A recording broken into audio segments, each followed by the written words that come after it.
ఈ మధ్య కేసీఆర్ కుక్కలు ఎగిసెగిసి పడుతున్నాయి. కేటీఆర్ నుంచి మొదలు పెడితే సుమన్ దాన్కా. కొంచెం ఆగుర్రా నాయన, ఎందుకు ఎగిసెగిసి పడతారు? మిమ్మల్ని ప్రజలు చెప్పులు తీసుకొని కొట్టినా ఇంకా మీకు బుద్ధి రాలే, ఇంకా రాదు కూడా. ఎందుకంటే ప్రజల్ని దోచుకునే దొంగలకు పరిపాలన ఏంటి, దానికి సంబంధించిన అంశాల్లో ఏ విధంగా ముందుకు పోవాలనేది కనీస ధర్మం తెలియక మీరు ఇలా రాజకీయంగా చచ్చిపోయింది. ఇక అది పట్టలేక ఒకడేమో 3 నెలలు ఉంటదంటాడు, ఒకడేమో 6 నెలలు ఉంటదంటాడు, ఒకడేమో ఎప్పుడు పోద్దో తెలియదంటాడు.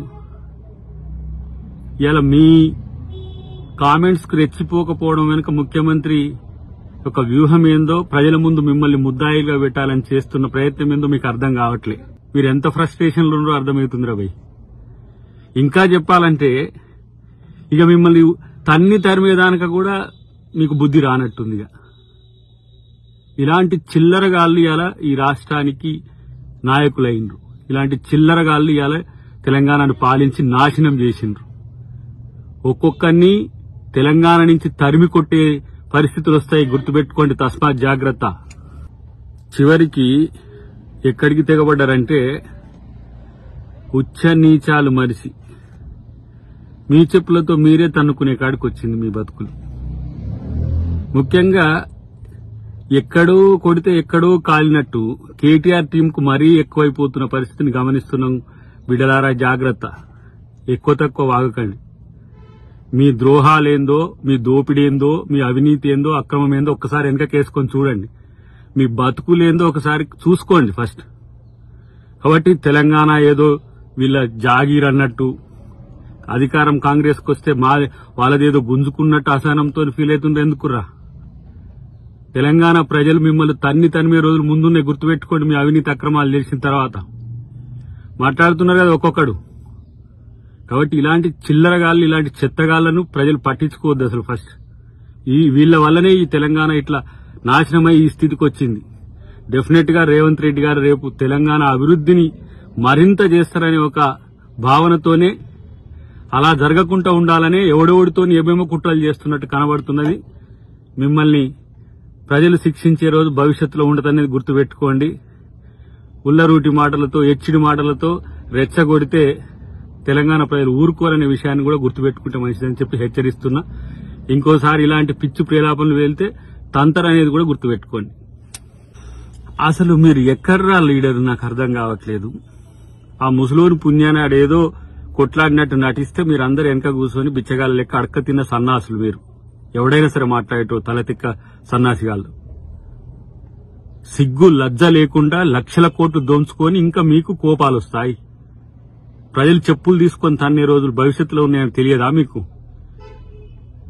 బహిరంగ సభలు చూడంగానే, లేకపోతే ప్రభుత్వ తీరు చూడంగానే మీకు పిచ్చి లేచిపోతున్నది.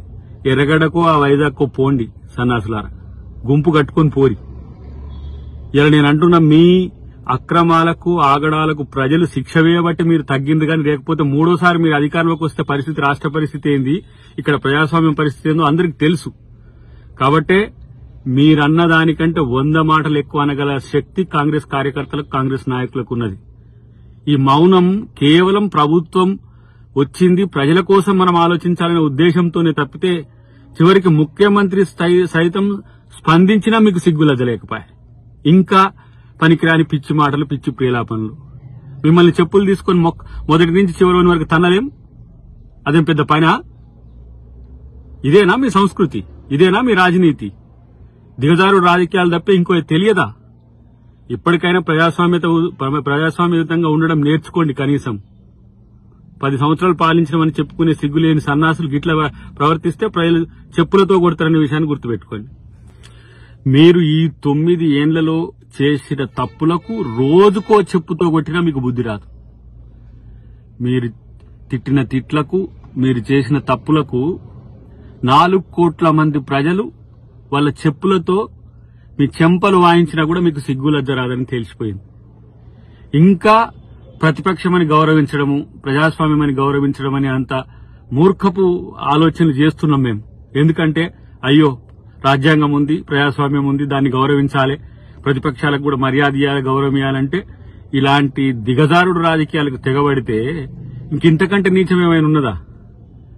ఇలా నేను అంటున్న ప్రజలకు ఒక పిలుపునిస్తున్నా, ఇలాంటి దద్దమ్మల వల్ల, ఇలాంటి పనికిరాని చెత్తగాళ్ల వల్ల తెలంగాణ సమాజానికి ఏం ఒరిగాడు. ప్రత్యేకించి నేను చెప్తున్నా, దాదాపు లక్షల కోట్లు, అది రేపు తెలుస్తుంది, అవినీతి తెలుస్తుంది, ఒక్కొక్కరిని సంగతి తేలుస్తుంది, మొత్తం ప్రభుత్వం కూడా తేలుస్తుంది. అంటే రెచ్చగొట్టడం ద్వారా, లేకపోతే ఇలాంటి బూతులు మాట్లాడడం ద్వారా కాంగ్రెస్ ప్రభుత్వాన్నో కాంగ్రెస్ పార్టీ నాయకులను అబాస్పేలు చేయాలని చూస్తే ప్రజలు సహించరు, కాంగ్రెస్ కార్యకర్తలు కూడా సహించరు. ఇంకా మీకు రాజకీయంగా బొంద తప్పితే ఏం మిగిలింది మీకు బొంద? ఇంకా దోచుకున్న జాలకి ఇంకా రెచ్చగొట్టి ఇవాళ ప్రజల్ని మళ్లీ విడగొట్టే ఒక వైరుధ్యాలు పెంచే చర్చ చేస్తున్నారా? అందుకనే మిమ్మల్ని గౌరవించాలంటే భవిష్యత్తులో మీరు గౌరవంగా ఉంటే మంచిది, లేకపోతే ప్రతి ఒక్కరికి తగిన శాస్తి తప్పదని చెప్పి హెచ్చరిస్తున్నాం.